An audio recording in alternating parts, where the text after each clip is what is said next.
And what I want to do now is to start to introduce the links between the Caplor House and what we're calling the Caplor Coaching Way. And I know that many of you responded to the question before about your experience of coaching. So I think, for most of you, this will be familiar ground, but perhaps presented in a slightly different way. So why have we decided to adopt a coaching way within Caplor? Well, one of the experiences of developing the Caplor House was seeing how a single shared approach where people within the organization and within the Caplor network start to speak the same language and start to think in the same way about the work they're doing, that begins to develop a kind of unity and a coherence to the work that is Caplor Horizons work. And the Caplor House in many ways has come to characterize a lot of the work that Caplor does with clients and internally. And so we started to talk about, is it possible that we can get the same kind of unity and coherence and shared approach through a way of working rather than the model, which is Caplor, the Caplor House. And in the end, with lots of discussion with advisors and clients, we recognized that coaching was probably the way that was the best fit. And coaching is very consistent with Caplor's values and beliefs. Yeah, that's great. Thanks a million. Coaching, it respects the individual. It allows control to stay in the hands of the individual. It allows people to determine the direction that they want to move in. In coaching, we believe that people have and can find their own answers. They can find their own solutions. We are not there to impose solutions on people. Coaching's built on a relationship of trust and respect, which is fundamental to the way that Caplor Horizons work with people. And also, coaching's an ongoing process. It's not a one-off intervention in the way that a training program or a skills-based workshop may be. So for all those reasons, coaching seemed to be an appropriate way forward. And coaching also, in a sense, levels people. Coaching can be done peer-to-peer. Coaching can be done between someone who's employed and someone who is the employer. It can be done between people of different ranks, different status within organizations. So it's very much a leveling thing, and it's sustainable because the basic coaching skills, which are relatively straightforward, really, those skills can be learned, they can be transferred, they can be passed on, they can be cascaded within the organization. And finally, coaching can be done anywhere, anytime, in 5 minutes or in long sessions, and it can be integrated into day-to-day activities. So those reasons led us down coaching as being the kind of core route. But then, of course, we needed to start to think about what do we mean by coaching within the Caplor Horizons context. And the way I've tried to define it, just to summarize it for you in this session, is to think of coaching in a number of ways.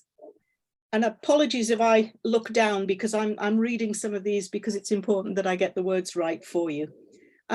It's a relationship between two people that enables one to support the other in delivering goals that are determined by the person being coached. So, relationship between two people, one supporting the other in helping that person to reach their own defined goals. Can you give me a nod if you think that's right, or that's the way you would interpret it? Okay. It's a non-judgmental conversation in which the coach is providing direction and structure, but isn't providing advice or opinion. Again, does that fit with your understanding? Good. the process is built around the coach using a set of key skills. And those skills include listening and questioning, particularly to enable the person being coached to explore and understand their own thoughts and feelings. So listening and questioning are core skills, and included in that, I include the skills of summarizing and clarifying, but also challenging and confronting. And what I mean by confronting is if someone appears to be unable to see something or refusing to accept something, that confrontation can be about confronting that. Yeah. So there is a degree of challenge and confrontation, not to tell people that they are right or wrong, but simply to get them to actually deal with the issue that is being raised. And finally, I think of coaching as being a process that includes movement to action. Yeah. Coaching should be a process which is taking people towards something they can do. First steps in an action plan. Yeah. There may be a long period of exploration before they get there, but the coach's job is to help them to move towards that kind of action, things they believe they can do. So, are there any immediate questions before I move on to explain the way we've tried to link those principles to the Caplor House? Are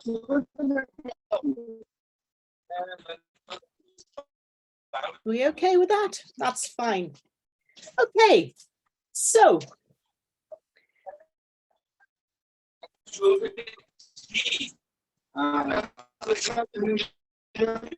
what I have done, I've got some real background noise on there. I'm not sure there's a chat going on in the background. That's good, thank you. The question we came up with was, can we create an accessible, useful coaching tool that becomes part of the way that Caplor works? And the answer was, well, why not use the Caplor House? We'd already explored the different language, the different types of questions that might come from the different rooms, and we had some basic ideas as to how different people working in different spaces in the room may prefer to be coached in different ways. And so started to really develop that idea. What I've done is I've based the tool around 4 steps in a coaching process. And each of those 4 steps in the coaching process can take place in any of the rooms. Now, the slide that you can currently see on the screen gives the example of the family room. Anyone who's familiar with any coaching model, whether it being, Grow or any of the other well-known ones, will recognize some of the steps in this process. Establishing a goal or an outcome. Understanding your current state, generating ideas and options, and moving towards a preferred way forward. They're pretty universal, really. So what we've tried to do is to come up with questions that are questions based upon the 4 different rooms in the house. And the example you've got here is family room questions. So I'm going to take you through these in a little bit of detail, and then I'm going to show you the questions for the other rooms and allow you to take a little bit of time just to read those for yourself. And I do apologize that we seem to have lost all the spaces in some of these lines. Don't know quite how that's happened in the translation from Keynote to PowerPoint. So the first step in the coaching process is about establishing a goal or an outcome. In the family room, people are working very much on feeling, on values, on beliefs, on things that are important to them internally. So the kind of questions we might ask are the ones here. What's important to you? Why is it important to you that we address this particular issue? What's important gets to people's values. What's important about our relationship as we work together? In the family room, people will be very concerned about how they feel about their coach, how that relationship feels. Do they get that sense of trust? So what's important about our relationship? This is where the spaces have all disappeared. How do you want to feel at the end of this process? Yeah. So the goal in terms of a feelings goal rather than an activity goal. How do you want to feel at the end of the process? And also, again, for people who are working in the family room, are there anxieties or concerns that you need to address before we begin? How do we get you comfortable? Okay. You may choose to use those in any coaching situation. And in fact, talking to people when we were developing this, most people felt that starting in the family room was probably a pretty good place to be. Once we've established the goal and got people comfortable about the relationship, an opportunity to think about how things are now. And again, these questions use the language of the family room. How are you feeling about the situation now as we talk about it? Is there anything else you would like to tell me about what's going on for you? What are you hoping for? Are you ready to move forward and to explore some ideas? They're all very much feelings-based questions. Yeah? Are you feeling ready? What are you hoping for? Once we've established that, we can move into generating ideas and options. And again, using the language of the family room. It's about what people like. It's about what they feel comfortable with. So from the ideas you've already had, which ones appeal the most? Appeal to you? Is there anything you would like to do, but are worried about trying? Liking, worrying, language of the family room. Relationships. Are there other people whose opinions you value who could help with this? Can we bring other people, other relationships into this process?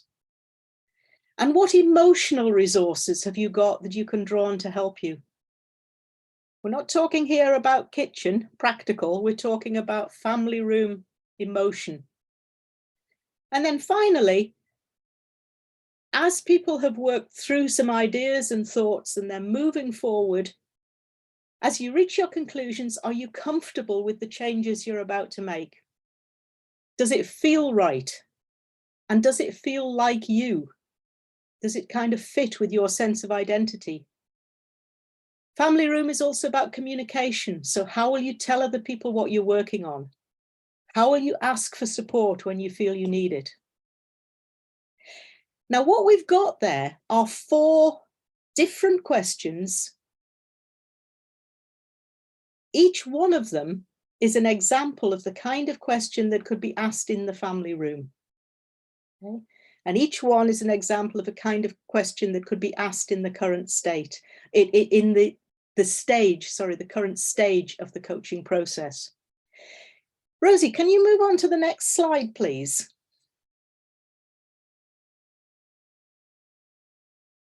I'd like you just to look at this for a few minutes and have a look at the difference in the questions here.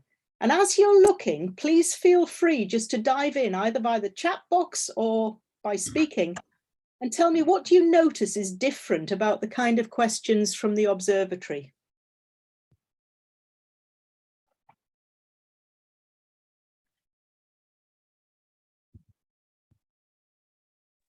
And just to share, if it's too small on the screen, I have put a document in the chat, which hopefully people could open and read from that if you can't read it on the screen. What do you notice about the type of language? What are some of the words that jump out? Why are these observatory questions and not family room questions? They're less personal. They are less personal. There's a lot of thinking words. And yeah, Imagine, future, yes. ideas. Yeah, the family room Yeah. is more for the current situation, whereas the observatory is more about the future. It is about the Forward-looking. future. Yeah. Focusing. It also uses, if you look at it, it uses a lot of visual language. And we know that observatory people tend to like things to do with imagery, with vision, with pictures. So what do you see? What do you imagine? In the first section about establishing a goal or an outcome.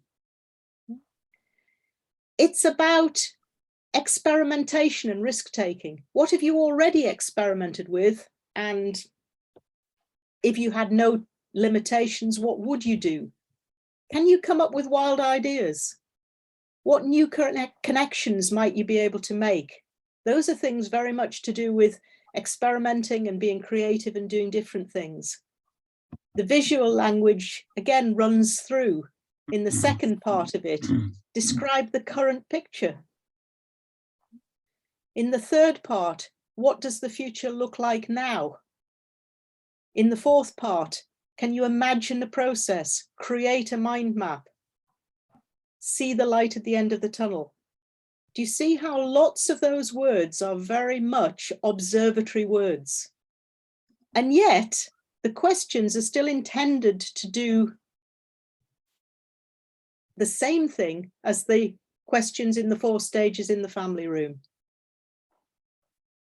I've picked up a message here from Eliza, which I'll have a look at and deal with. It's to do with emotion and worry. And I think you're probably absolutely right, Eliza, there. Please bear in mind, these are example questions. Yeah, you don't have to use all of these. These are examples. There may be some you choose not to use. There may be others that you do want to use. Okay, quickly, because I'm conscious of time, could we have a look at quickly at the other 2 slides, please? And again, just read through the library questions and think about the language that's being used, the type of thinking that's being encouraged. And again, what do you notice? It's kind of much more snappy, much more direct, kind of much more to the point, and very kind of, I don't know, kind of focused. Yep. It's intended to be more logical, more analytical, more rational. There's no feeling in this. Much more measured, as Denise has just pointed out. Practical. Yeah. There's a lot in these library questions that are based around people's preference for evaluating, for measuring, weighing up. What are the benefits of doing this? How will you be able to measure success? State as specifically as you can the outcome you want to achieve. Yeah. Not how do you want to feel at the end of this, but specifically what outcome do you want? You're still getting people to think about their goal, but in a very different way. So as you work through those questions there, you can see lots of language about assessing and summarizing and understanding specific reasons. And as you get to point 4 and move forward, does your reason for choosing this make sense to you? Does it appeal to the logical part of your brain? Is there a cost benefit here? So those are library questions. And then finally, kitchen.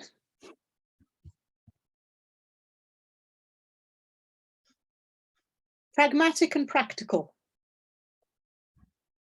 What do you want to do and by when? How much will it cost? How committed are you to achieving it? How much of a priority is this? Do you already have ideas in place about how to get there? So just have a look through those things again. This is all very practical. It's all focused on the desire to control and plan.